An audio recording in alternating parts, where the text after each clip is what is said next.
दोस्तों, भागवत पुराण 9वां स्कंध अध्याय 1 से 5। अध्याय 1। राजा सुद्युम्ना की कहानी। राजा परीक्षित ने अनुरोध किया, आपके द्वारा वर्णित समस्त मनवंतर तथा उन युगों में किए गए अनंत पराक्रम और तेज वाले भगवान श्रीहरि के यशस्वी पराक्रमों का वर्णन मैंने सुना है। मैंने तुमसे ये जाना कि गत कल्प के अंत में द्रविड़ देश के राजा सत्यव्रत नामक राजर्षि ने परम पुरुष की आराधना करके ज्ञान प्राप्त किया था। वे विवस्वत के पुत्र श्राद्धदेव हुए, और उनके पुत्रों का इतिहास भी मैंने तुमसे सुना, जिनमें इक्ष्वाकु प्रमुख थे। हे ब्राह्मण, आप हमें वंश का इतिहास तथा उस वंश के लोगों के कर्मों का विस्तार पूर्वक वर्णन करने की कृपा करें, क्योंकि हम उन्हें सुनने के लिए सदैव उत्सुक रहते हैं। कृपया हमें उन सभी पवित्र या पवित्र करने वाले यशस्वी राजाओं के वीरतापूर्ण कार्यों के बारे में बताएं जो अतीत के थे, जो भविष्य में शासन करेंगे और जो वर्तमान युग के हैं। सूची ने कहा, जब राजा परीक्षित ने वेद और ब्रह्म के व्याख्याताओं की सभा में इस प्रकार कहा, तब परम धर्म के ज्ञाता पूज्य शुकदेव ने विस्तार पूर्वक कथा कही।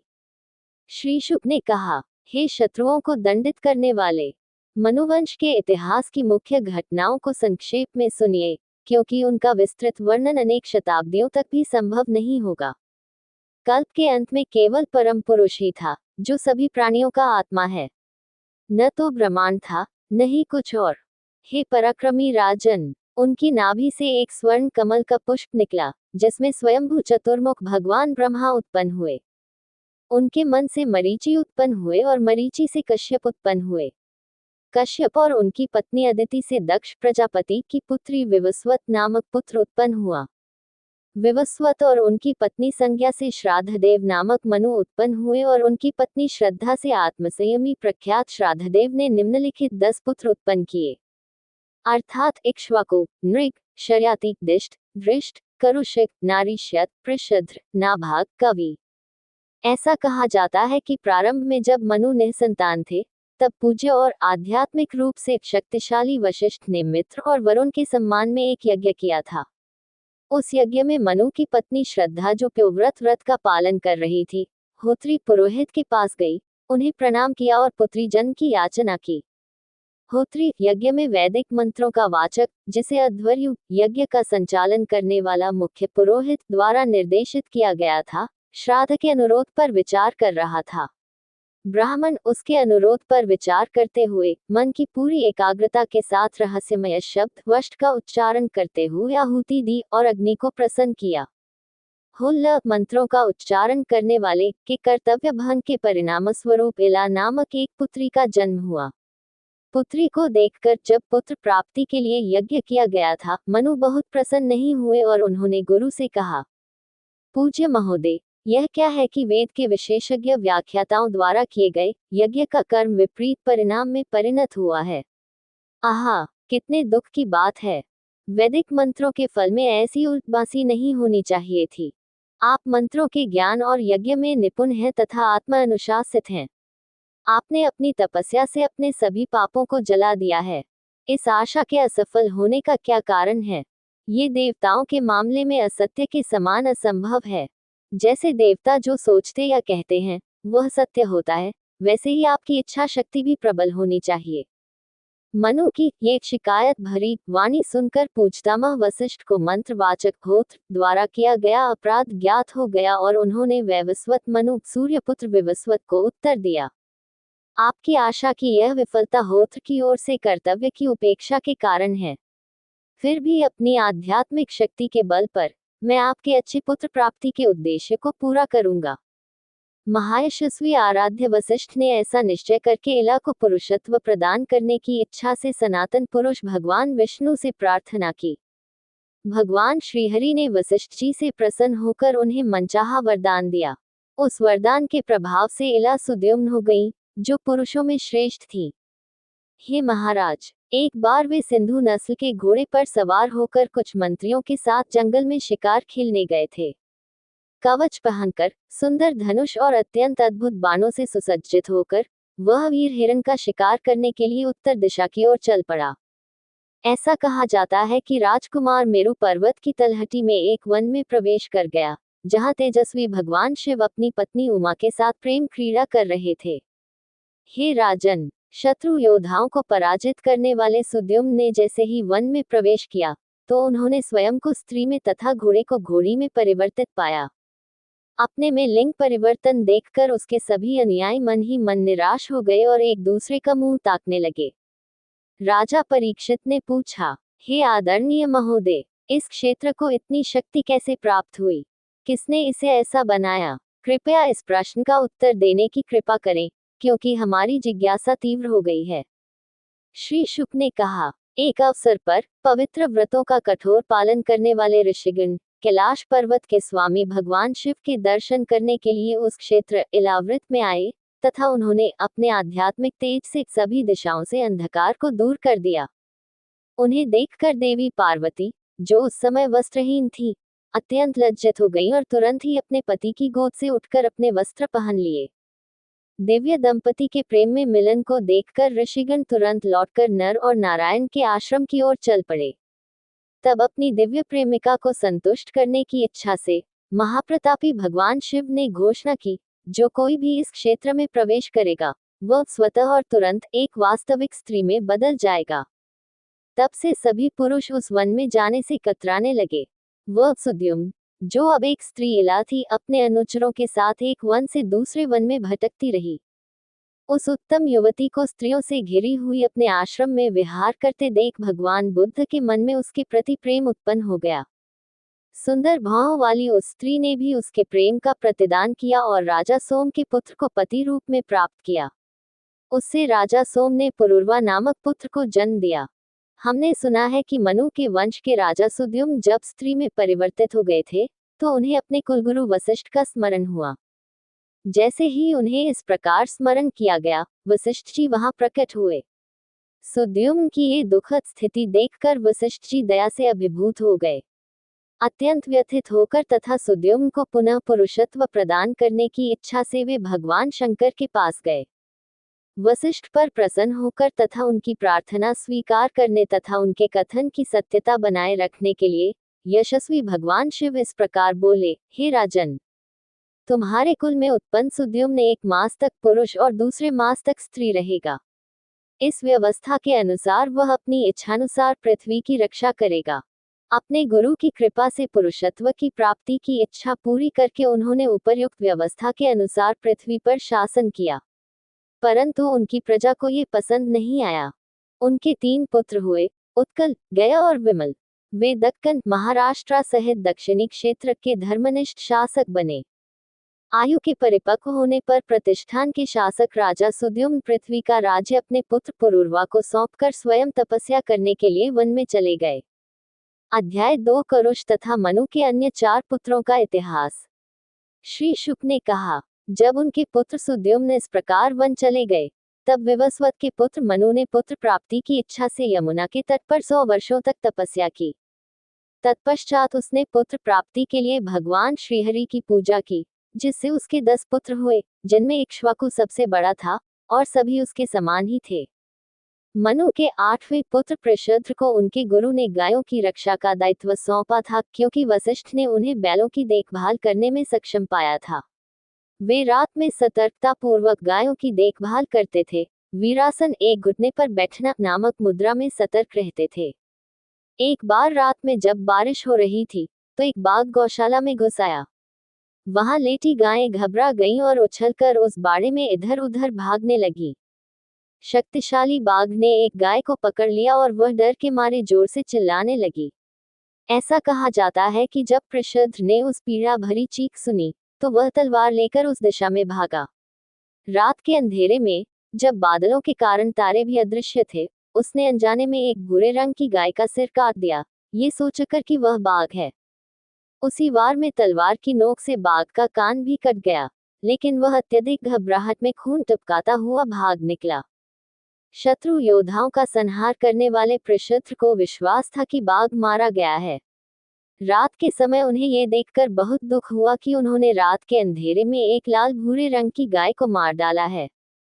जिस प्रशद्र ने अनजाने में गौहत्या का पाप किया था, उसे कुलगुरु वशिष्ठ ने ऐसे अनजाने कर्मों के लिए प्रायश्चित विधि या प्रक्रिया बताने के बजाय ये शाप दिया, इस विचारहीन कृत्य के फलस्वरूप तुम क्षत्रियों में सबसे नीच भी नहीं रहोगे, बल्कि एक वास्तविक शूद्र बनोगे। कुलगुरु द्वारा इस प्रकार शाप दिए जाने पर महारथी ने हाथ जोड़कर उसे आदरपूर्वक स्वीकार कर लिया। उन्होंने आजीवन ब्रह्मचर्य व्रत का पालन किया, जो ऋषियों द्वारा बहुत सम्माननीय व्रत है। वे परम शुद्ध, निर्दोष, दिव्य, विश्वात्मा, यशस्वी भगवान वासुदेव के प्रति अनन्य एवं पुनर्तः समर्पित होकर सभी प्राणियों के मित्र एवं शुभचिंतक बन गए तथा सबके प्रति निष्पक्ष हो गए। वह पूर्णतया आसक्ति रहित, शांत मन वाला, समस्त इंद्रियों को वश में करके, समस्त संपत्ति से रहित, जो कुछ भी बिना मांगे प्राप्त हो जाता था, उसी पर निर्वाह करता हुआ, परमात्मा में मन को स्थिर करके, ज्ञान से तृप्त होकर, ध्यान में मग्न होकर, अंधे और बहरे मूर्ख का रूप धारण करके पृथ्वी पर विचरण करने लगा। इस प्रकार जीवन व्यतीत करते हुए वे एक वन में प्रवेश कर गए। जहां वन में आग भड़कती देख उन्होंने चुपचाप अपने शरीर को उसमें भस्म होने दिया और दिव्य ब्रह्म के साथ एकाकार हो गए। तथा छोटे पुत्र कवि को बाल्यावस्था में ही सांसारिक विषयों की कोई इच्छा नहीं थी। उसने राज्य तथा संबंधियों का परित्याग करके स्वयं प्रकाशमान परम पुरुष को अपने हृदय में विराजमान किया तथा बाल्यावस्था में ही वन में जाकर अंत में परम ब्रह्म को प्राप्त हुआ।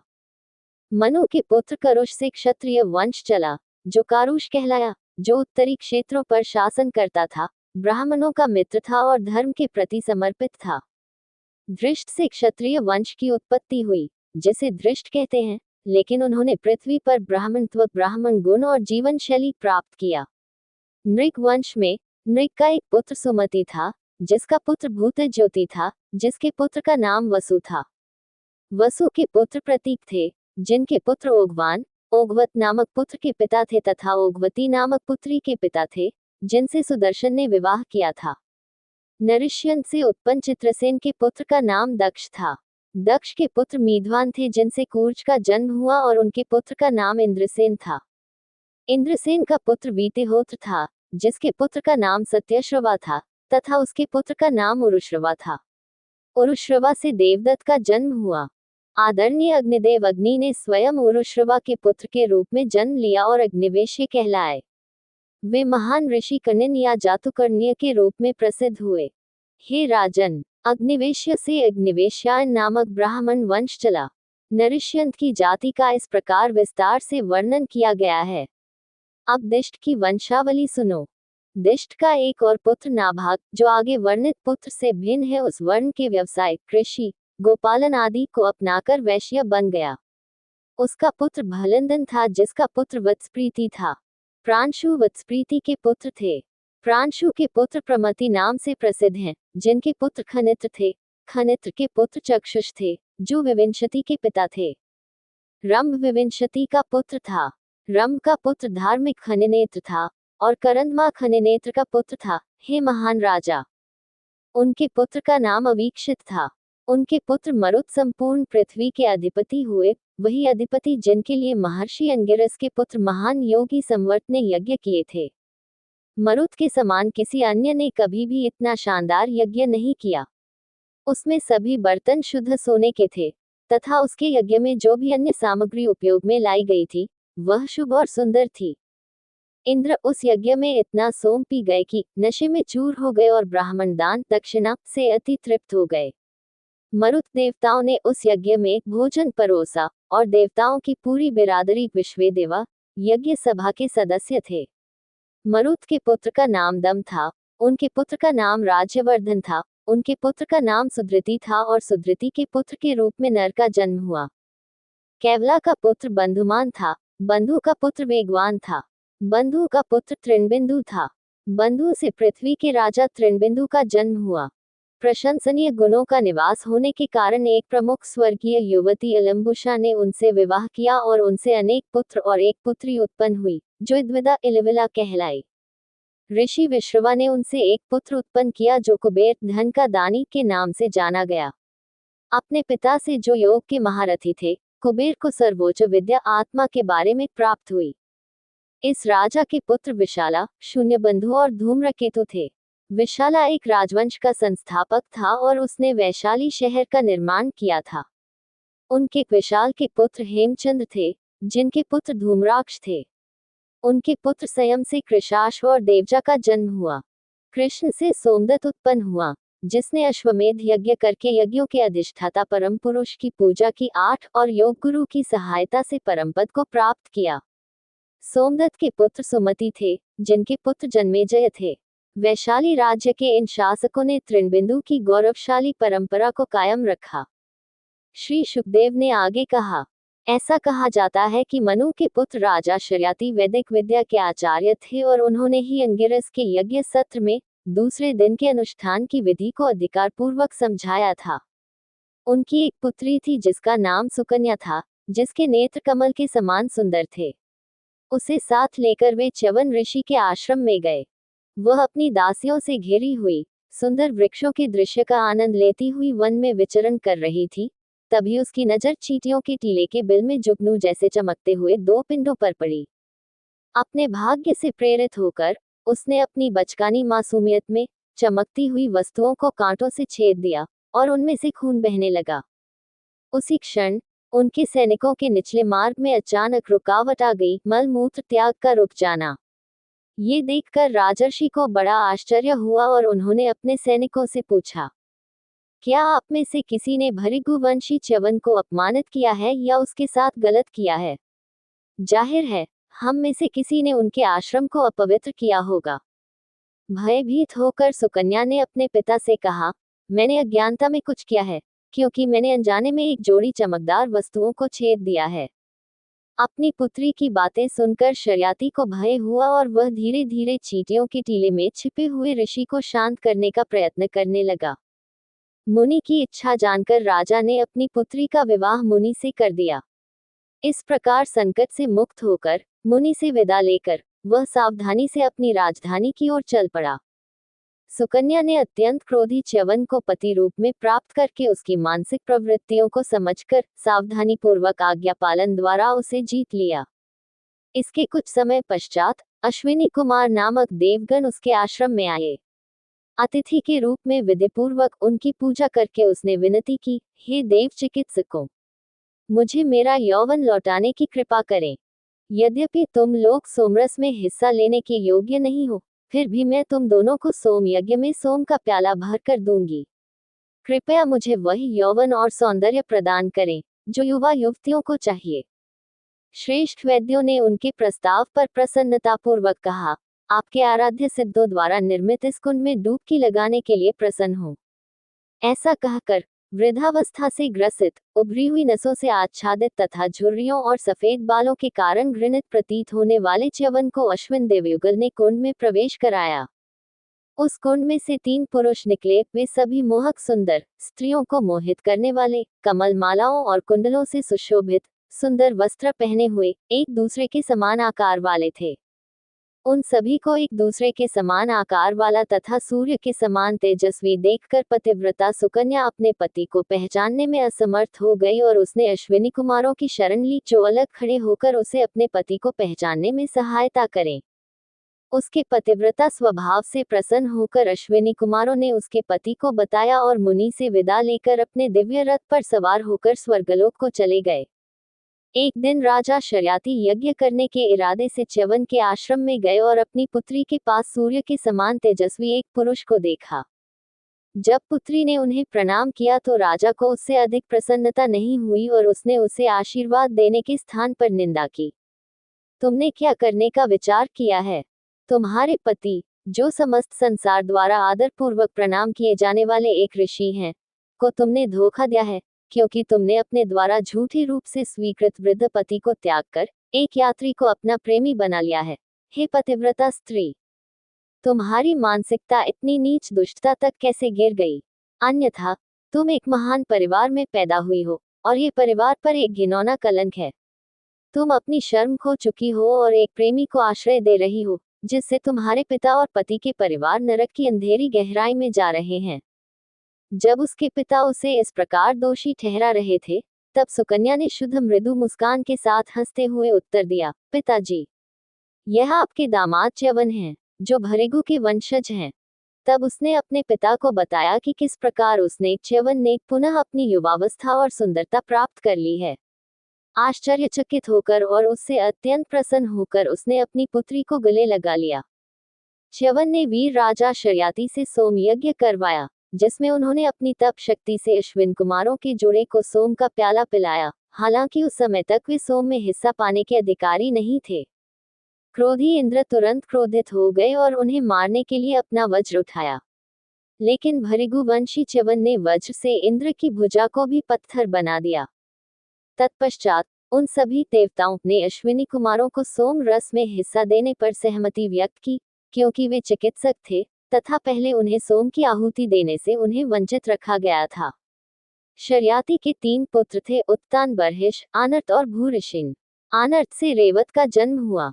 समुद्र के बीच में कुशस्थली नामक नगरी बनाकर उसने उस पर अधिकार किया और आनर्त नामक देश तथा उसके समीपवर्ती प्रदेशों पर राज्य किया। हे शत्रुओं को दबाने वाले, काकुदमिन के 100 श्रेष्ठ पुत्र हुए, जिनमें सबसे बड़ा काकुदमिन था।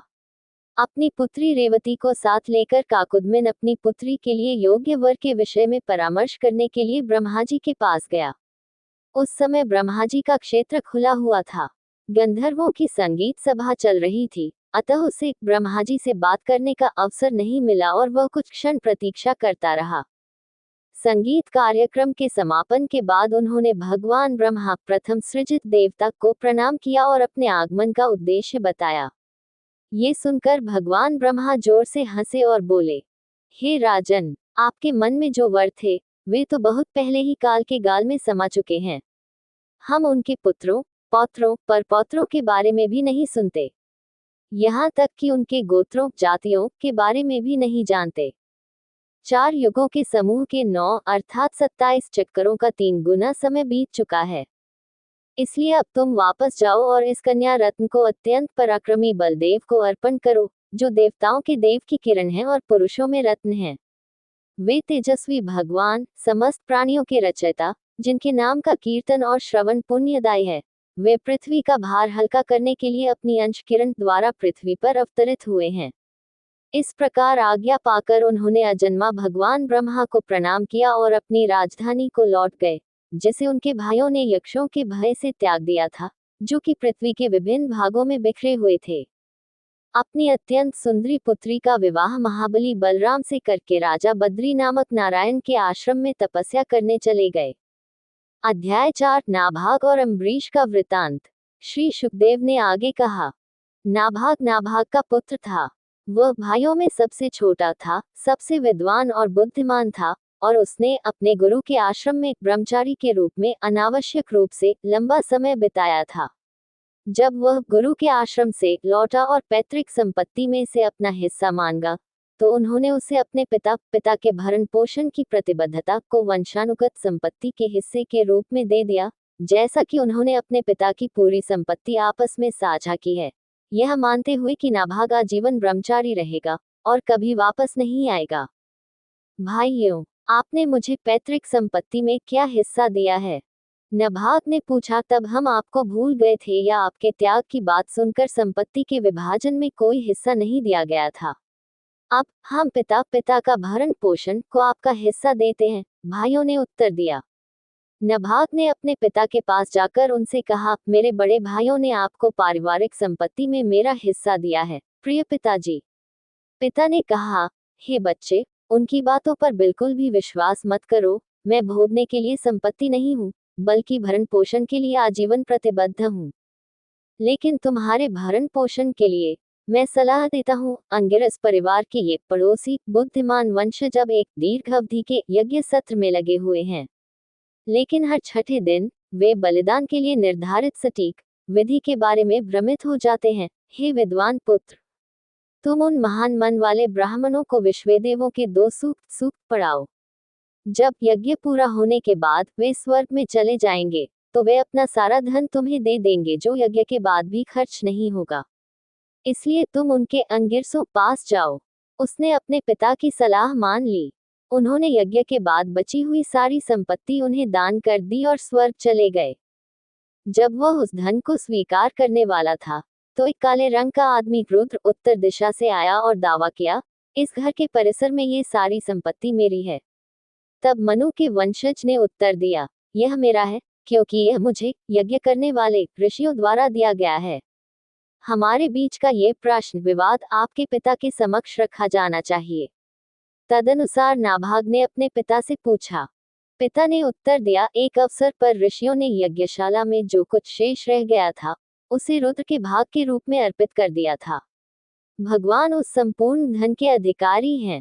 लौटते समय नाभाग ने उन्हें रुद्र को प्रणाम किया और कहा, हे प्रभु, मेरे पिता ने कहा है कि यह सब आपकी संपत्ति है।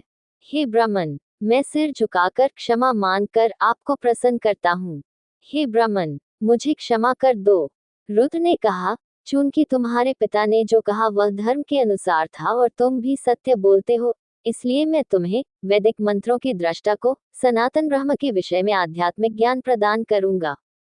कभी भी किसी दबाव में आकर झूठ नहीं बोलना चाहिए। किसी दूसरे की संपत्ति का लालच भी नहीं करना चाहिए। मैं सत्य बोलने से बहुत प्रसन्न होता हूँ और सत्य बोलने वाला व्यक्ति मुझे प्रिय होता है। कृपया मेरे द्वारा आपको प्रदान की गई इस यज्ञ की शेष राशि को स्वीकार करें। ऐसा कहकर सत्यवादियों पर दयालु भगवान रुद्र अदृश्य हो गए। जो मनुष्य इस पवित्र कथा को पूर्ण एकाग्रता के साथ प्रातः और सायंकाल दोनों समय स्मरण करता है, वह आध्यात्मिक ज्ञान से संपन्न हो जाता है, वैदिक मंत्रों में पारंगत हो जाता है तथा अपना कल्याण, संसार से मुक्ति या आत्मा का सच्चा ज्ञान प्राप्त कर लेता है। नाभाग से अम्बरीश उत्पन्न हुए, जो भगवान विष्णु के अनन्य भक्त थे और जिन्होंने ब्रह्म को पूर्ण रूप से जान लिया था। वे इतने पुण्यशाली थे कि ब्राह्मण दुर्वासा का श्राप भी, जो पहले कभी निष्फल नहीं हुआ था, उन्हें छू नहीं सका। राजा परीक्षित ने पूछा, पूज्य महोदय, मैं उस बुद्धिमान राजर्षि की कथा सुनने के लिए उत्सुक हूँ, जिस पर ब्राह्मण का विनाशकारी स्त्री देवता के रूप में अप्रतिरोध्य शाप भी प्रभाव नहीं डाल सका। श्री शुक ने कहा, अत्यंत भाग्यशाली अम्बरीश को सातों महाद्वीपों सहित पृथ्वी, अपार धन संपत्ति, अतुलनीय शक्ति और वैभव प्राप्त हुआ, जो कि मनुष्य के लिए प्राप्त करना अत्यंत कठिन है। परंतु उन्होंने इन सब बातों को स्वप्न के समान असत्य माना। उन्होंने धन की नाशवानता को ठीक से समझ लिया था और यह भी कि यह अंततः मनुष्य को अंधकार नरक की ओर ले जाता है। उन्होंने भगवान वासुदेव के प्रति ऐसी परम भक्ति तथा अपने पवित्र भक्तों के प्रति इतना मैत्रीपूर्ण स्नेह प्राप्त कर लिया था कि वे इस ब्रह्मांड को मिट्टी का एक ढेला समझने लगे थे। उनके राज्य की तो बात ही क्या करें। उन्होंने अपना मन भगवान कृष्ण के चरण कमलों के ध्यान में, अपनी वाणी भगवान विष्णु वैकुंठ के श्रेष्ठ गुणों के गान में, अपने हाथों को हरि के मंदिर की सफाई आदि कार्यों में तथा अपने कानों को अविनाशी भगवान की उत्तम कथाओं के श्रवण में लगाया। उन्होंने अपनी आंखों देखने की क्षमता को भगवान विष्णु मुकुंद की मूर्तियों और मंदिरों को देखने में, अपनी स्पर्श इंद्रिय को देवताओं के सेवकों के चेहरों को गले लगाने में, अपनी घ्राण इंद्रिय को अपने चरणों में अर्पित तुलसी के पत्तों की सुगंध को सूंघने में और अपनी जिह्वा स्वाद की इंद्रिय को भगवान को अर्पित की गई चीजों में लगाया। उन्होंने अपने पैरों का उपयोग भगवान हरि के चरणों से पवित्र तीर्थ स्थानों की यात्रा करने में किया, अपने सिर का उपयोग भगवान विष्णु ऋषिकेश के चरणों में नमन करने में किया, अपनी सांसारिक इच्छाओं की पूर्ति के लिए नहीं, बल्कि भगवान की विनम्र सेवा में अपनी इच्छा को केंद्रित किया। उन्होंने ये सब उन लोगों के प्रति अपने प्रेम या भक्ति को बढ़ाने के लिए किया, जिन्होंने उत्कृष्ट यश वाले भगवान की शरण ली थी। इस प्रकार उन्होंने अपने सभी कर्म और कर्तव्य पद्धति प्रतिदिन यज्ञों के फल प्रदान करने वाले परम प्रतापी भगवान विष्णु को समर्पित कर दिए। सभी प्राणियों या भगवान विष्णु को हृदय और आत्मा से समर्पित प्राणी में भगवान की उपस्थिति पर अपना विश्वास रखते हुए तथा भगवान के भक्त और ब्राह्मणों जैसे उनके कुलगुरु वशिष्ठ की सलाह के अनुसार उन्होंने पृथ्वी पर शासन किया। उन्होंने यज्ञ के अधिष्ठाता देवता सर्वोच्च शासक की पूजा अश्वमेध यज्ञ करके की, जिसमें सभी अंग यज्ञ के विस्तृत भाग विधिवत संपन्न किए गए और उनकी महान संपत्ति के अनुरूप भव्य यज्ञ शुल्क का भुगतान किया गया। उन्होंने ये यज्ञ वशिष्ठ, असित और गौतम जैसे महान ऋषियों के मार्गदर्शन में सरस्वती नदी की धारा के विपरीत दिशा में धनवा नामक रेगिस्तानी स्थान पर किए। यज्ञ स्थल को उसके मुहाने से उसके स्रोत की ओर ऊपर की ओर बदलते हुए। उनके यज्ञों में बलि पुरोहित और बलि सभा के सदस्य इतने भव्य परिधान और अलंकरण में होते थे और अपने कर्तव्यों का पालन करने में आश्चर्य या सावधानी के कारण वे पलक झपकाना भूल जाते थे और देवताओं के समान प्रतीत होते थे, रूप, पोशाक, आभूषण और पलक झपकाने की अनिच्छा में। जो स्वर्गलोक अमर देवताओं को इतना प्रिय है, वह उसके लोगों को प्रिय नहीं था, क्योंकि वे प्रजाजन निरंतर उत्तम यश वाले भगवान विष्णु के यशस्वी कार्यों का श्रवण और गान करते थे। जो लोग अपने हृदय में भगवान विष्णु का ध्यान करते थे, उन्हें सुख के विषय, जो सिद्धों को भी सुलभ नहीं होते, मोहित या प्रसन्न नहीं करते थे, क्योंकि वे सुख के विषय आत्म साक्षात्कार के सारभूत आनंद के कारण मानो छाया में फेंक दिए जाते हैं। इस प्रकार राजा ने तपस्या से संयुक्त भक्ति मार्ग से नियत कर्मों का पालन करते हुए भगवान श्रीहरि को प्रसन्न किया और धीरे धीरे समस्त आसक्तियों से विरक्त हो गया। उसने अपने महलों, रानियों, पुत्रों, संबंधियों, उत्तम हाथियों, रथों, घोड़ों, पैदल सैनिकों, अपने अक्षय रत्नों, आभूषणों, शस्त्रों आदि तथा अपने असीमित खजाने के प्रति वास्तविकता की भावना विकसित कर ली थी और इसलिए उनमें कोई आसक्ति नहीं रखता था। उसकी अनन्य भक्ति से प्रसन्न होकर भगवान हरि ने अपने सेवक भक्त की रक्षा के लिए उसे अपना सुदर्शन चक्र प्रदान किया, जिससे शत्रु शक्तियों में भय उत्पन्न हो गया। भगवान कृष्ण विष्णु को प्रसन्न करने की इच्छा से नायक ने अपनी समान धार्मिक प्रवृत्ति वाली मुख्य रानी के साथ 1 वर्ष की अवधि के लिए द्वादशी के दिन अर्थात प्रत्येक चंद्र मास के कृष्ण और शुक्ल पक्ष के द्वादशी दिन उपवास रखने का व्रत लिया। कार्तिक मास में व्रत के समापन पर उसने लगातार 3 रातों तक उपवास किया। 8-1 द्वादशी को उसने यमुना में स्नान किया और मधु राक्षस के वन उपवन भविष्य की मथुरा का स्थान में भगवान हरि की पूजा की। महाभिषेक के अनुसार विधिपूर्वक श्रीहरि का जलाभिषेक करके अनेक प्रकार के आभूषण, चंदन, पुष्प, नैवेद्य तथा अन्य पूजन सामग्री लेकर उन्होंने भगवान विष्णु में पूर्णतया लीन होकर उनकी पूजा की तथा महापुण्यवान ब्राह्मणों की भी पूजा की, यद्यपि वे पहले ही अपना मनोरथ पूर्ण कर चुके थे। उन्होंने 600 मिलियन गायें दान में दी, जो अच्छी प्रकृति और आकर्षक दिखने वाली थी, सभी युवा और प्रचुर मात्रा में दूध देने वाली। उनके सींग सोने से जड़े हुए थे और खुरों पर चांदी की परत चढ़ी हुई थी और सभी को बढ़िया कपड़े से ढका गया था। उन्हें उनके बछड़ों और अन्य आवश्यक सामान जैसे घंटियां, दूध निकालने के बर्तन आदि के साथ उपहार में दिया गया था। पहले ब्राह्मणों को उत्तम कोटि के मीठे और पौष्टिक भोजन खिलाकर तथा उन ब्राह्मणों की अनुमति से जिन्हें उनकी इच्छित वस्तुएं प्राप्त हो गईं, वे राजा अम्बरीश अपना व्रत खोलने की तैयारी कर रहे थे, तभी वहां एक अप्रत्याशित अतिथि आ पहुंचा, जो कोई और नहीं बल्कि स्वयं आदरणीय ऋषि दुर्वासा थे। राजा ने अपने अतिथि का आदरपूर्वक स्वागत किया, अपने आसन से उठे और उन्हें सम्मानजनक आसन तथा पूजा की अन्य वस्तुएं प्रदान की तथा उनके चरणों में झुककर उनसे भोजन करने का अनुरोध किया। निमंत्रण को सहर्ष स्वीकार करके वे मध्याह्न के निर्धारित धार्मिक कार्य करने चले गए। परब्रह्म का ध्यान करते हुए वे यमुना के पवित्र जल में डुबकी लगाने लगे। चूंकि एकादशी का व्रत द्वादशी के समय तोड़ना आवश्यक है और द्वादशी तिथि में केवल आधा मुहूर्त 24 मिनट शेष रह गया था, जिसमें व्रत का समापन करना होता है, अतः राजा ने, जो धार्मिक विधि से परिचित था, उस विकट परिस्थिति जिसमें कर्तव्यों का टकराव था, में क्या धर्मानुकूल मार्ग अपनाया जाए, इस विषय में ब्राह्मणों से परामर्श किया।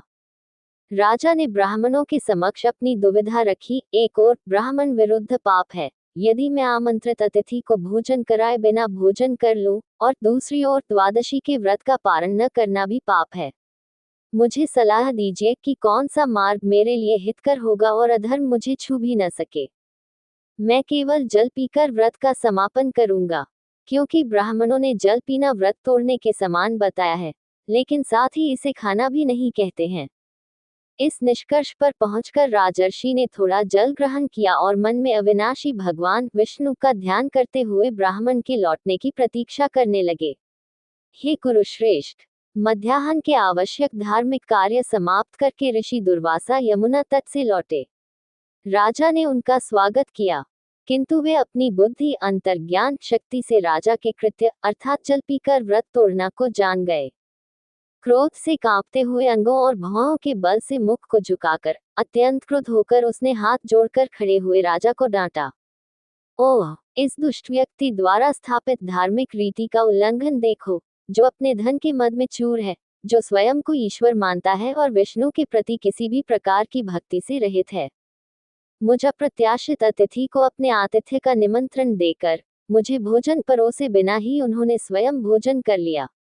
राजा से, मैं तुम्हें तुम्हारे इस दुष्कर्म का परिणाम अभी बताता हूँ। ऐसा कहकर उसने अत्यंत क्रोध में भरकर एक जटा उखाड़ी और उससे एक स्त्री आत्मा उत्पन्न की, जो प्रलयकाल की अग्नि के समान प्रचंड थी। उस दुष्टात्मा को तलवार हाथ में लिए, आग उगलते हुए तथा पैरों तले धरती को कंपायमान करते हुए अपनी ओर आते देखकर राजा अपने स्थान से तनिक भी नहीं हिला। महापुरुष द्वारा अपने सेवक अम्बरीश की रक्षा के लिए नियुक्त किया गया सुदर्शन चक्र उस दुष्टात्मा को उसी प्रकार जलाकर राख कर देता है, जिस प्रकार अग्निकृत सर्प को जला देती है। जब दुर्वासा ने देखा कि अम्बरीश के विरुद्ध उनके सारे प्रयास निष्फल हो गए तथा चक्र उनकी ओर बढ़ रहा है, तो वे भयभीत हो गए और अपने प्राण बचाने के लिए विभिन्न दिशाओं में भागने लगे। भगवान का चक्र उनके पीछे पीछे ऐसे चल रहा था जैसे जंगल की आग की लपटें सर्प के पीछे पीछे चलती हैं। उसे अपने पीछे इतना निकट देखकर वे मेरु पर्वत की एक गुफा में प्रवेश करने की इच्छा से भागे। वह आकाश, पृथ्वी, पाताल, सात समुद्र, विभिन्न लोकों के रक्षक देवताओं तथा देवलोक में भागता रहा, किंतु जहां भी वह भागता, वहां उसे असह्य तेज वाले सुदर्शन भगवान अपने पीछे पीछे चलते दिखाई देते। जब उसे कहीं कोई रक्षक नहीं मिला तो वह हृदय से भयभीत हो गया और शरण लेने के लिए ब्रह्मा जी के पास गया तथा उनसे विनती करने लगा, हे सृष्टिकर्ता, हे स्वयंभू देव, मुझे अजय भगवान हरि के चक्र से बचाए। हे ब्रह्मा। ब्रह्मा ने कहा, दिव्य क्रीड़ा ब्रह्मांड की रचना आदि के अंत में द्विप्रार्ध नामक काल, जब ब्रह्मा का जीवन काल समाप्त होता है, के अंत में काल आत्मा भगवान विष्णु के भों के संकुचन मात्र से जो इसे जला देना चाहते हैं, संपूर्ण ब्रह्मांड सहित मेरा लोक लुप्त हो जाएगा, समाप्त हो जाएगा। मैं भगवान शिव, दक्ष, भृगु आदि तथा प्रजापति, भूत प्रेतों तथा देवताओं के अधिपति, हम सभी उनकी आज्ञा के अधीन होने के कारण जगत के कल्याण के लिए ईश्वरीय विधान को अपने मस्तक पर धारण करते हैं। इसलिए हम आपको शरण देने में असमर्थ हैं। ब्रह्मा द्वारा इस प्रकार शरण देने से इनकार कर दिए जाने पर तथा भगवान विष्णु के चक्र से झुलस जाने पर दुर्वासा भगवान शिव के पास शरण मांगने के लिए कैलाश पर्वत पर पहुंचे। श्री रुद्र ने कहा, हे बालक, हम परमेश्वर के विरुद्ध नहीं जीत सकते। उस परमेश्वर में ब्रह्मा जैसे महान देवता, जो अपने शरीर में ब्रह्मांड को समाहित करते हैं, वे भी साधारण जीव ही हैं। ऐसे हजारों अन्य ब्रह्मांड हैं, जो कालक्रम में उत्पन्न होते हैं तथा विलीन हो जाते हैं। हम तो उनमें ही देहांतरण में भटक रहे हैं। मैं, सनत कुमार, नारद, पूज्य भगवान ब्रह्मा, कपिल, अपांतरतम ऋषि, देवल, धर्म, आसुरी तथा अन्य सिद्ध पुरुष जो बुद्धि से परिपूर्ण हैं, जिन्होंने परलोक देखा है, जिनमें मरीचि प्रमुख हैं, हम सभी माया से आवृत हैं और हम उनकी माया को समझ नहीं सकते। ये ब्रह्मांड के सर्वोच्च शासक का हथियार है। ये हमारे लिए भी असहनीय और दुर्दम्य है। आप भगवान हरि की शरण में जाएं, वे आपको प्रसन्न करेंगे। इस प्रकार निराश होकर दुर्वासा भगवान के वैकुंठ लोक में चले गए, जहां भगवान विष्णु देवी श्री के साथ निवास करते हैं। अजय भगवान के अस्त्र से निकली अग्नि से झुलसकर वह कांपता हुआ विष्णु के चरणों में गिर पड़ा और प्रार्थना करने लगा, हे अविनाशी, अनंत प्रभु, आप ही धर्मात्माओं के लिए अभीप्सित लक्ष्य हैं। हे सर्वशक्तिमान ईश्वर, आप ब्रह्मांड के रक्षक हैं। हे मुझ अपराधी की रक्षा कीजिए। हे सर्वशक्तिमान प्रभु, आपकी परम महिमा से अनभिज्ञ होने के कारण मैंने आपके प्रियतम के प्रति अपराध किया है। कृपया मुझे उस पाप से मुक्त करने की कृपा करें, क्योंकि आपका नाम लेने से नरक में पड़ा हुआ प्राणी भी मुक्त हो जाता है। इस पाप को मिटाने के बारे में क्या कहेंगे? प्रभु ने उत्तर दिया, हे ब्राह्मण, मैं अपने भक्तों के पूर्णतया अधीन हूँ। मैं उस व्यक्ति के समान हूँ जो किसी पर निर्भर नहीं है। मेरा हृदय जीत लिया गया है, इसलिए यह मेरे धर्मात्मा भक्तों के अधीन है और मैं उनका प्रिय हूँ। अपने भक्तों के लिए मैं ही परम लक्ष्य हूँ, अतः अपने सत्पुरुषों को छोड़कर मैं न तो अपने को चाहता हूँ, न ही मुझमें पूर्णतया भक्तवत्सल श्री देवी को चाहता हूँ। मैं अपने उन भक्तों को कैसे छोड़ सकता हूँ जिन्होंने अपनी पत्नी, घर, पुत्र, बंधु बांधव, अपना जीवन, संपत्ति, इस लोक और परलोक का परित्याग कर दिया है और मुझे अपना रक्षक मानकर शरण ली है। इन धर्मात्मा पुरुषों ने, जिन्होंने अपना हृदय पूर्णतया मुझ में समर्पित कर दिया है तथा जो सबके प्रति निष्पक्ष भाव रखते हैं, अपनी भक्ति से मुझे उसी प्रकार मोहित कर लिया है, जैसे अच्छी पत्नियां अपने सद्गुणी पतियों के प्रति अपनी भक्ति से मोहित कर लेती हैं। वे मेरी सेवा में इतने संतुष्ट हैं कि उन्हें सलोकता आदि 4 प्रकार की मुक्ति की इच्छा नहीं रहती, जो मेरी पूजा से सहज ही प्राप्त हो जाती है। फिर वे अन्य पद या पदार्थों की लालसा कैसे कर सकते हैं, जो काल के अधीन हैं। नेक लोग मुझे इतने प्यारे लगते हैं कि वे मेरे दिल के बराबर हैं। मैं उनका दिल हूँ। वे मेरे अलावा किसी और को नहीं पहचानते, नहीं मैं उनके अलावा किसी और को जानता हूँ। अतः मैं तुम्हें एक उपाय बताता हूँ। हे ब्राह्मण, इसे सुनो। तुम्हें उसी अम्बरीश के पास जाना चाहिए, जिसके कारण तुम पर हिंसा का आक्रमण हुआ है। धर्मात्मा लोगों पर छोड़ी गई शक्ति उल्टकर अपने ही कर्ता को हानि पहुंचाती है। तप और विद्या दोनों ही ब्राह्मणों के आध्यात्मिक कल्याण के लिए हैं, किंतु जब अनुशासनहीन लोग इन शक्तियों का दुरुपयोग करते हैं, तो विपरीत परिणाम उत्पन्न होते हैं। अतः हे ब्राह्मण, तुम्हारा कल्याण हो। तुम नाभाग के पुत्र राजा अम्बरीश के पास जाओ, उनसे क्षमा मांगो और क्षमा मांगो, तभी तुम्हें शांति और राहत मिलेगी। अध्याय 5 दुर्वासा की रक्षा। अम्बरीश की कथा समाप्त। श्री शुक ने कहा, भगवान के इस प्रकार कहने पर सुदर्शन चक्र से पीड़ित दुर्वासा अम्बरीश के पास लौटे और पश्चातापपूर्वक उनके चरणों का स्पर्श करके उनकी रक्षा की प्रार्थना की। दुर्वासा की यह प्रार्थना और चरण स्पर्श देखकर अम्बरीश को अपने चरण स्पर्श से लज्जा हुई और वे अत्यंत करुणा से अभिभूत होकर भगवान श्रीहरि के चरण से प्रार्थना करने लगे। अम्बरीश ने प्रार्थना की, आप शानदार अग्निदेव, सूर्यदेव, सोम या चंद्रमा पर शासन करने वाले देवता, प्रकाशमान तारों, ग्रहों के नक्षत्र के स्वामी हैं। आप जल, पृथ्वी, आकाश, वायु जैसे तत्व हैं। आप सूक्ष्म तत्व हैं और इंद्रियां या इंद्रियों के विषय और अग्नि आदि आपकी शक्ति के कारण कार्य करते हैं। हे सुदर्शन, मैं आपको प्रणाम करता हूँ। आप 1000 तीलियों वाले हैं और अविनाशी भगवान के बहुत प्रिय हैं। आप सभी शस्त्रों के नाश करने वाले और पृथ्वी के रक्षक हैं। आप ब्राह्मणों के लिए शुभ हों। आप स्वयं धर्म हैं, दिव्य नियम हैं और सत्य अवतार हैं। आप ही यज्ञ हैं और आप ही यज्ञ के अधिष्ठाता देवता हैं जो आहुतियों का आनंद लेते हैं। आप सभी क्षेत्रों के रक्षक हैं, सभी की आत्मा आंतरिक नियंत्रक हैं। आप ही परम पुरुष की महिमा और ऊर्जा हैं। हे सुंदर केंद्रित चक्र, कोई भी आपकी महिमा का समुचित वर्णन नहीं कर सकता। मैं आपको केवल प्रणाम करता हूँ। आप दिव्य नियमों के रक्षक हैं, अशुभ और विनाशकारी अधर्मियों और असुरों के लिए धूमकेतु के समान, तीनों लोकों के रक्षक हैं, शुद्धतम तेज से युक्त हैं, विचारों की उड़ान के समान तीव्र गति वाले हैं और चमत्कारी कर्मों वाले हैं। हे वाणी के स्वामी, आपके धर्म में तेज से दर्शन या देव ज्ञान को अवरुद्ध करने वाला अज्ञान रूपी अंधकार दूर हो गया है, तथा सज्जन मन वाले धर्मात्मा लोगों के लिए ईश्वर साक्षात्कार का प्रकाश जगमगा उठा है। ये सारा ब्रह्मांड, चाहे स्थूल हो या सूक्ष्म, उच्च हो या निम्न, आपसे ही प्रकाशित हुआ है, सूर्य, चंद्रमा तथा अन्य ज्योतियों के द्वारा। आपकी महानता अथाह है। हे अजय, निष्कलंक भगवान के द्वारा छोड़े जाने पर आप दैत्यों और दानवों की सेना में प्रवेश करते हैं और उनकी भुजाएं, आंतें, जांघें, पैर और गर्दनें काटते हुए युद्ध में अप्रतिम चमकते हैं। हे जगत के रक्षक, आप युद्ध में शत्रुओं पर विजय पाने वाले गदाधारी भगवान विष्णु द्वारा दुष्टों के विनाश के लिए नियुक्त किए गए हैं।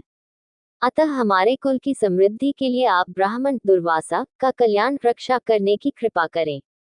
यही आपकी हम पर कृपा होगी, अन्यथा हम ब्राह्मण हत्या का पाप करने के लिए उत्तरदायी होंगे। यदि हमारे द्वारा कोई दान दिया गया हो, या कोई यज्ञ किया गया हो, या हमारा धर्म कर्तव्य ठीक से पूरा किया गया हो, या यदि हमारा परिवार ब्राह्मणों को अपना देवता मानता हो, तो ये ब्राह्मण अपने कष्ट से मुक्त हो। यदि समस्त उत्तम गुणों के एकमात्र धाम यशस्वी भगवान हम पर प्रसन्न हो, क्योंकि हम सभी प्राणियों को अपने समान आत्मा मानते हैं या उनकी आत्मा को मानते हैं, तो ये ब्राह्मण अपने कष्ट और चिंता से मुक्त हो जाए। श्री शुक ने कहा, जब राजा इस प्रकार विष्णु के सुदर्शन चक्र से प्रार्थना कर रहा था, तो वह ब्राह्मण को चारों ओर से जला रहा था, किंतु राजा की प्रार्थना से वह शांत हो गया। सुदर्शन की अग्नि की प्रचंड गर्मी से राहत पाकर दुर्वासा को सुख मिला। उन्होंने राजा को उत्तम आशीर्वाद देते हुए उसकी प्रशंसा की। दुर्वासा ने कहा, ओह, कितना अद्भुत है। हे राजन, आज मैंने अनंत भगवान के सेवकों की उदारता देखी है कि आप उस व्यक्ति की भलाई की कामना करते हैं जिसने आपको नाराज किया है। जो वस्तु उन धर्मात्मा पुरुषों के लिए प्राप्त करना कठिन है, अथवा जो सज्जन पुरुष सात्वतों के स्वामी भगवान हरि को अपना समझकर उन्हें अपना बना लेते हैं, उनके लिए जो वस्तु त्यागना असंभव है, वह वस्तु उन पुण्यात्मा पुरुषों के लिए प्राप्त करना असंभव है। जिनके चरणों में पवित्र नदियां भी पवित्र होने के लिए आती हैं, जिनके नाम को सुनने से मनुष्य सभी पापों और अशुद्धियों से मुक्त हो जाता है, उनके पवित्र चरणों के स्वामी भगवान के सेवकों के जीवन में यदि कोई कमी या अपूर्णता हो तो हे राजन, मुझ पर आपकी बड़ी कृपा है, क्योंकि आप अत्यंत दयालु हैं। आपने मेरे द्वारा किए गए अन्याय को अनदेखा कर दिया है तथा मेरे प्राणों की पूरी तरह रक्षा की है। राजा ने भोजन न करके ऋषि के लौटने की प्रतीक्षा की तथा उनके पैर पकड़कर उन्हें समझाया और भोजन स्वीकार करने को कहा। आतिथ्य और सभी रुचियों के अनुकूल तथा सभी इच्छाओं को संतुष्ट करने वाले भोजन का आनंद लेने तथा सम्मान और देखभाल के साथ परोसे जाने के बाद उसने स्वयं को पूर्णतया संतुष्ट महसूस किया और विनम्रतापूर्वक राजा से भोजन करने का अनुरोध किया।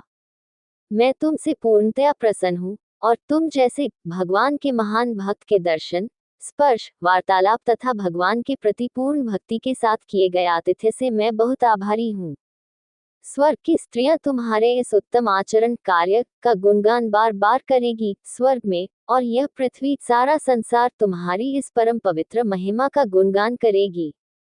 श्री शुक ने कहा। इस प्रकार राजा की स्तुति करके अत्यंत संतुष्ट हुए दुर्वासा उनसे विदा लेकर आकाश मार्ग से ब्रह्मा के लोक में चले गए, जो 2 परार्ध वर्षों तक रहता है।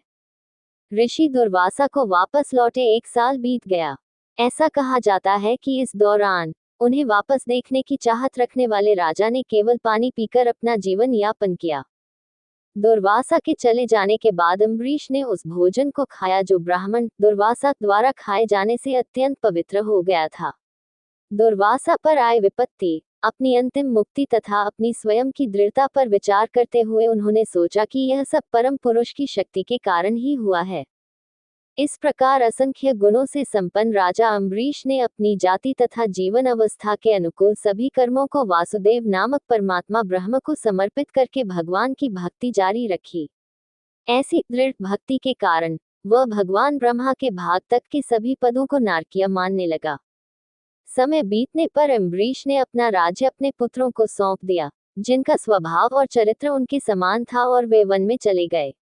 उन्होंने अपना मन पूरी तरह से वासुदेव, अपनी आत्मा पर केंद्रित करके संसार नामक गुणों के प्रवाह को नष्ट कर दिया, उससे मुक्त हो गए।